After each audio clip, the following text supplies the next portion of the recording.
फायनलला सुद्धा फिल्डिंग लावायची नाही, नियम सर्वांना सारखा.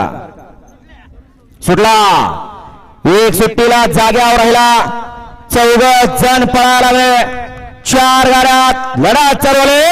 कोण होतोय? 1 नंबरचा मानकरी एकदा सोन्या बुलट मध्ये पिस्टन आणि लक्ष अतिशय सुंदर आणि बाजी मारली. अहो बैलगाडीचं शर्यत क्षेत्र फक्त कमी कुणाला लेखायचं नाही आणि कमी समजायचं नाही. मुख्या विचाराला सगळं काय कळतं, कसं पळायचं, कुठं पळायचं आणि मालकासाठी पळायचं सांगायचं नाही. जेवढं कष्ट आपण घेतलं त्या सगळ्या कष्टाचं चीज आता झालं. काळेश्वर महाराज की जय. हरे बोलो, हॅलो हरे. बघा, दिवस हा प्रत्येकाचा या सोन्याला मध्यंतरी नाकारत होते.